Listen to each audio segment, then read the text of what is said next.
You have your research topic. Now what? The best way to find current, reliable information for your research project is to use the library databases. The first step is to break down your topic into key concepts. This allows you to narrow your results and pinpoint your topic. Key concepts are the main ideas in your topic. Basically, what are you looking for? You will also need a few synonyms. These are words that mean the same or nearly the same thing. You will use these in combination with the concepts to give you more results or to help you narrow down your results. A thesaurus is useful in finding synonyms, and thesaurus.com is an easy tool to access. Let's look at an example of a topic. The effects of violence in video games on children. The main ideas in this are violence, video games, and children. The reason we don't use the word effects as part of the key concepts, it isn't really a concept, it joins your thoughts together, and the database will connect that for you. Now the concept violence are synonyms for that, could be fighting or guns. For video games, we could use gaming, we could even put video games as two words. Be aware that words can be spelled differently. And for children, let's use youth and adolescence. A couple of words related to your topic is all you will need. The more words you add, the more results you get. See how easy that was? Let's try another example. How does using technology in the classroom help students improve their literacy skills? What is your topic about? Technology, education, and literacy. You need a couple of synonyms for each concept. You will use all of these or a combination of these to search for information. For the concept technology, we could use computer or electronics. For education, we could use teaching or learning. For literacy, we could use reading or writing. You may use different words. There's no right or wrong. You will know when you start to search if you need to change or add another word. Step 2 is putting it all together and starting your search. We'll use our last example. I recommend using the advanced search as it offers the most flexibility. Some of our databases have a different layout, but all will offer the advanced search. Using the 3 different lines, we will put our concepts into each, combining them using AND. Using AND will narrow our search to any articles using all 3 concepts. Sometimes using just the concepts doesn't give you enough results, or it doesn't give you exactly what you're looking for, so that is why we use synonyms.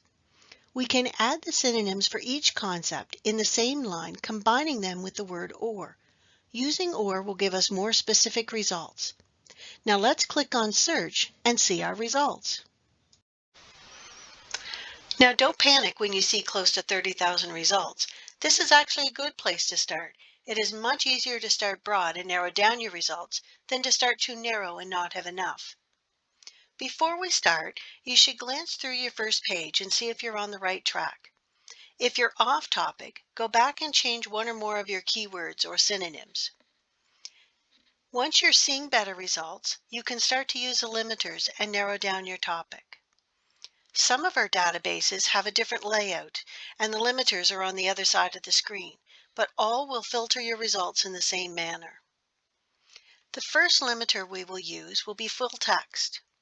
Full text gives you access to the whole article and will eliminate any overviews or abstracts. The next limiter is the date.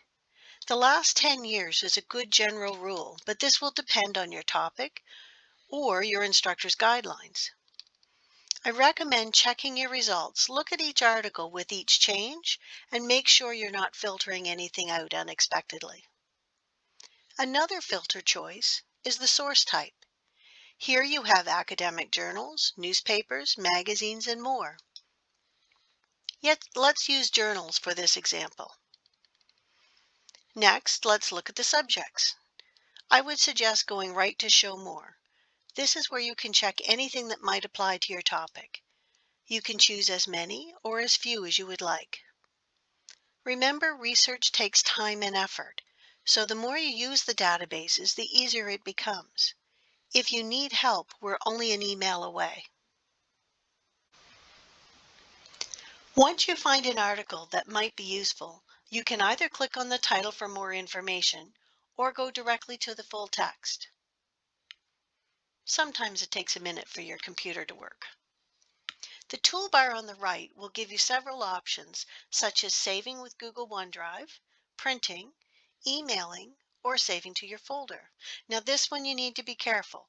Most people don't create an account when they sign in, so if you don't, adding it to your folder won't help because as soon as you log out, the folder automatically empties.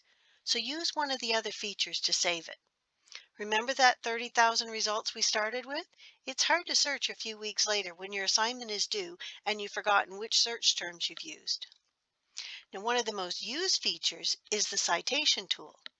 Every database provides you with a formatted citation you can copy. You just have to choose which citation type you want, whether that be APA, MLA, or Chicago. You also have the permalink tool. A permalink is a consistent URL that will always get you back to the PDF, whereas the URL at the top of the web page often produces errors. Remember you logged in, so if you're sending this article to someone else, you will need to use the permalink. NBCCLibguides.com offers you more information on how to use a database. If you need more help, email us at library.coordinators@nbcc.ca. The researching process gives you the opportunity to continue to develop your critical thinking skills.